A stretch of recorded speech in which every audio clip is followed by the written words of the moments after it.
What is meant by the Crusade? The Crusades were a series of battles fought by European Christians and Muslims for their holy lands from the late 11th century to around the 13th century. What holy place was the Crusade based on? The Crusades began centered on Jerusalem. These areas, which were considered holy lands because they were related to the birthplace of Jesus, fell into the hands of the Arabs around the 7th century.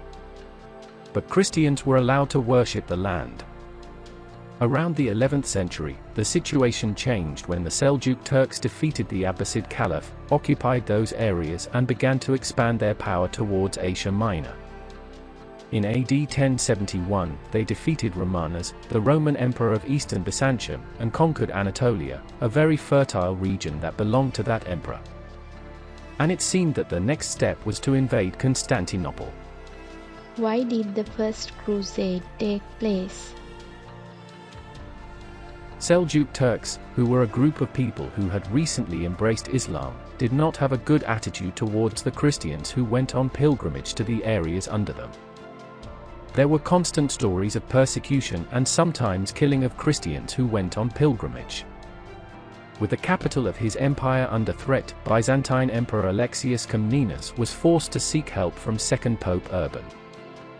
The Pope was deeply saddened to hear the stories of the very sad incidents that the Christian pilgrims had to face. He was worried about the threat posed by Muslims to the peace and security of Europeans.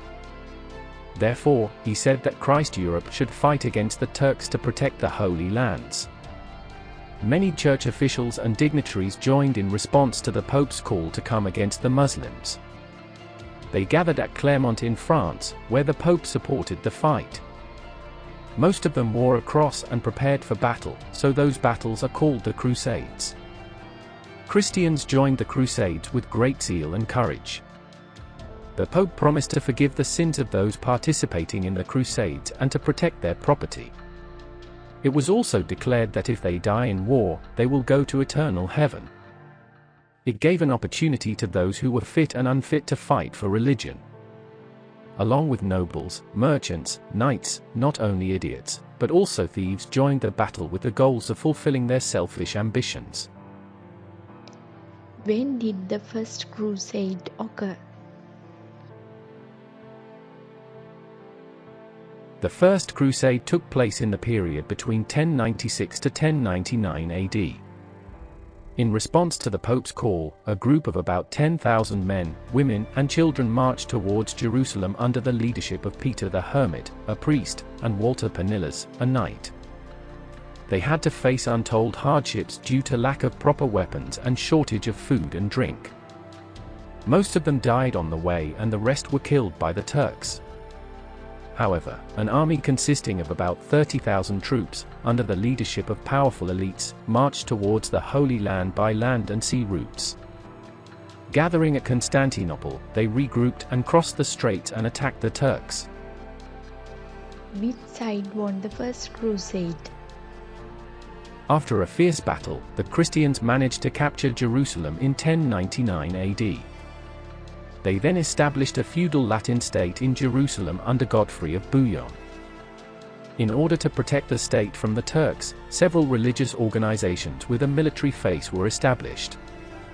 The Christians were able to keep the Holy Land in their possession until 1187 AD. In what period did the Second Crusade take place? The Second Crusade took place between 1147 to 1150 AD. The discord between the Christians became clear to the Turks as they began to fight among themselves.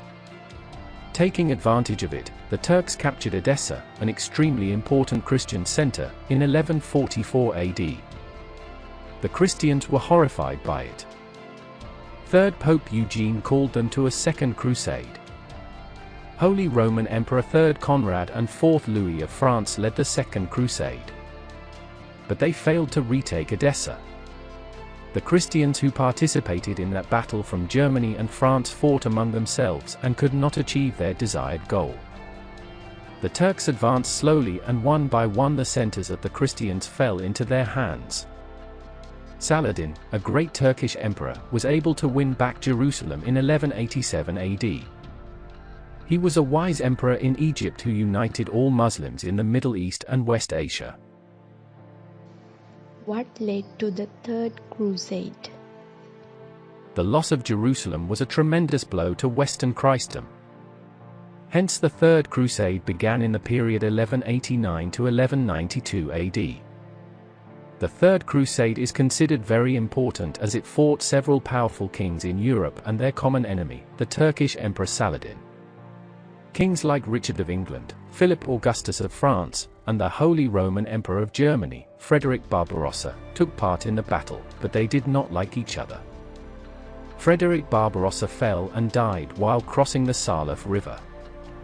King Philip Augustus of France quarreled with King Richard of England and went to take his army with him. Therefore, only King Richard of England and his people were left to fight against the Muslims. They managed to win some coastal areas, but they failed to capture Jerusalem, which Emperor Saladin had so skillfully defended. Emperor Saladin, impressed by King Richard's great qualities, wished to enter into a treaty with him, whereby he agreed to allow Christians to worship the Holy Land. Why did the Fourth Crusade become discredited? In 1202 AD, Pope Innocent made a plea to participate in another crusade to save the Holy Land from Muslim rule.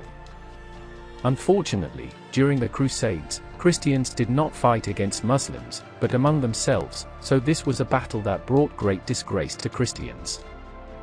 Succumbing to the temptations of the Doge of Venice and their evil plans, they plundered the centers of Zara and Constantinople, the trade enemies of Venice. Therefore, they not only failed to fulfill the task assigned to them, but also caused this war to bring disgrace to the whole Christendom. Who participated in the Fifth Crusade? The Fifth Crusade was a children's war. After the unpleasant experience of the Fourth Crusade, it was thought that children would not be as selfish as adults. So it was decided to deploy them to save the Holy Land.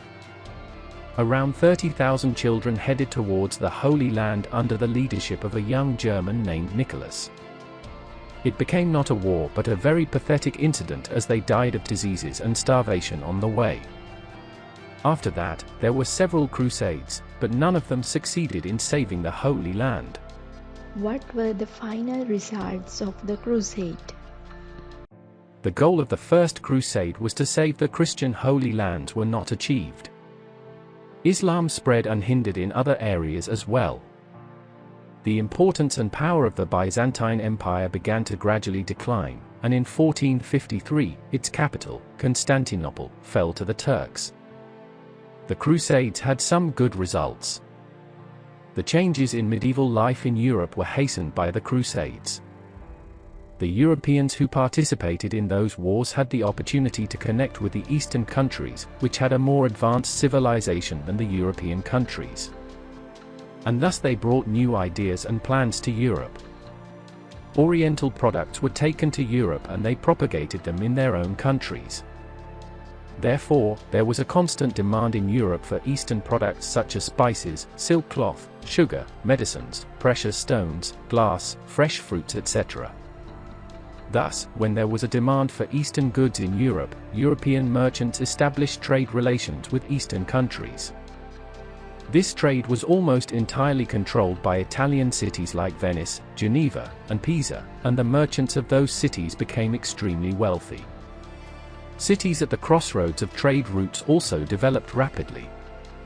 One of the most important results of the Crusades was the decline of the feudal system. Many nobles sold their lands and joined the Crusades. Some of those who took part in the war died and others became destitute. The power of the remaining aristocracy was destroyed by the kings. Nation-states grew. With the decline of feudalism, serfs who were semi-slaves on the estates of the nobility were freed and began to migrate to the cities. The Crusades instilled in European nations a sense of bravery and a strength to face danger. They were ready to embark on long voyages regardless of the dangers they would face. One famous merchant who went to the east in this way, facing all the difficulties, was Marco Polo. The Chinese emperor, Kublai Khan, received him very warmly and gave him respect.